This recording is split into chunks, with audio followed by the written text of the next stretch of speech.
talk about why you decided to try an onside kick midway through the third quarter and what you saw from them that made you think it would work? Yeah, you know, in hindsight, didn't work. So anytime something doesn't work, you want it back.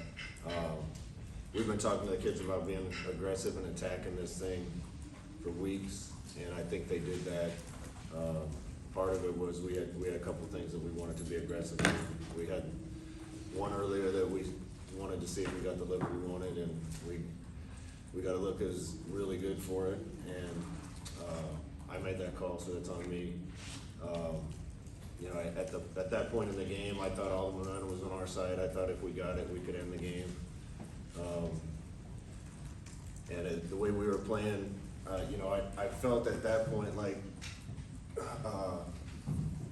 we had a really good chance of winning the game, and I felt like maybe we were the better team. And you know, you can't really foresee them scoring 14 straight and us sputtering after we played well to start the second half on offense. So again, those are excuses. If I had it over, I wouldn't make the call. Your defense had a hard time against the run. Did they kind of do what you guys expected, and what was giving you guys the most They problems? did a good job with scheme stuff. We gave up a pass we shouldn't have given up against Unbalanced that we just busted. You got to give them a lot of credit. That's a team that we handled last year. Thought we won the match physically last year. We didn't win it today, and I'm surprised by that because what I've seen from the guys in training camp and leading up to the season. I think we got a good team. We didn't get it done today. I feel terrible for the guys. Scott, what do you tell the guys after investing so much and coming up short? Well, it's not going to be one message. It's going to have to be several. We've just lost too many close games, and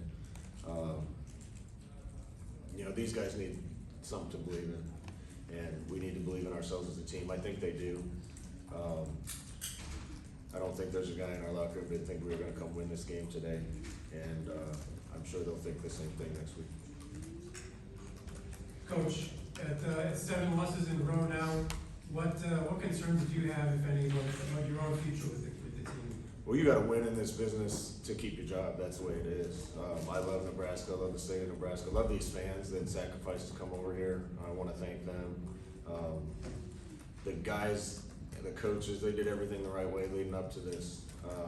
I wouldn't change a thing about the way we handled the travel. The kids were dialed in.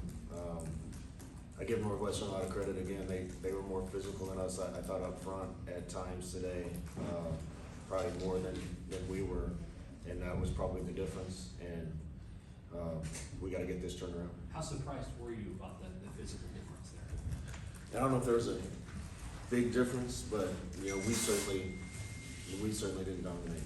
And again, I give their staff a lot of credit too. There were some scheme things that they hit us on offense.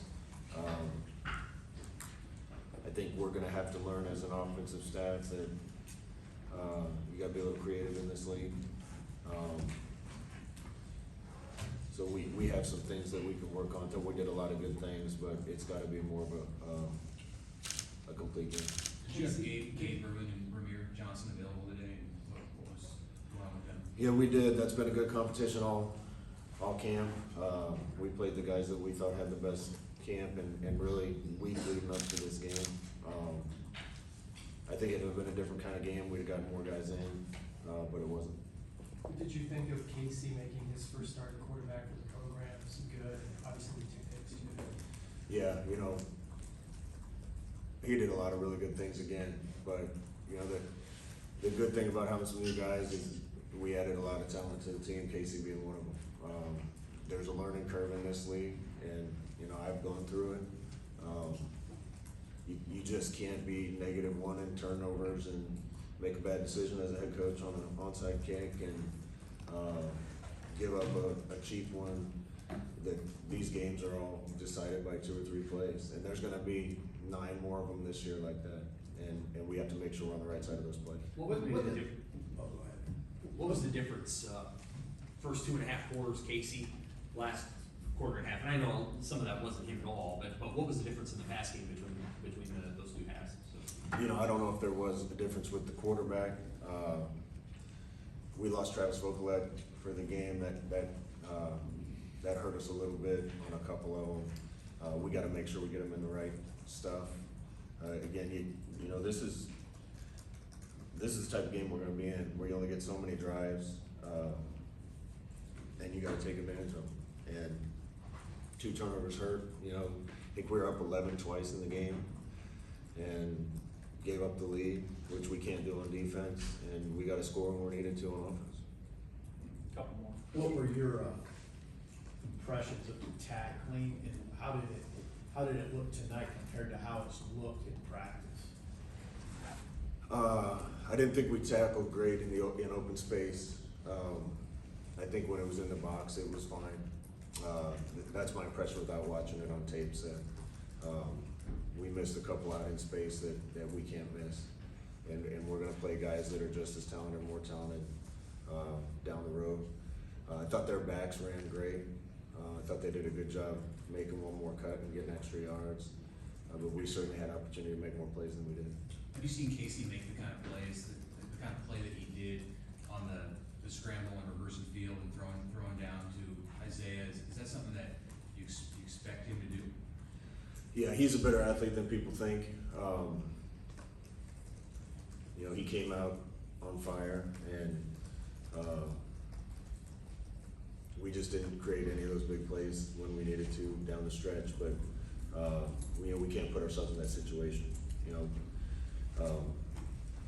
I'll take 7 of it for making the onside kick decision. You don't win a lot of games in the Big Ten giving up 31, so we have some things to answer on defense. If you can score 31, you usually win games, and we didn't on offense, so we have some things to look at there as well. What are the challenges now to come? What are the challenges now to come back from this? I mean, you got this long plane ride. You got to turn around and play next week. How do you get these guys to focus in, knowing that there's still 11 more left? Culture, leadership, which is the best we've had. These guys need to do it for each other, and they will. We got a really tight team. Again, I can't say enough about how they approach this game.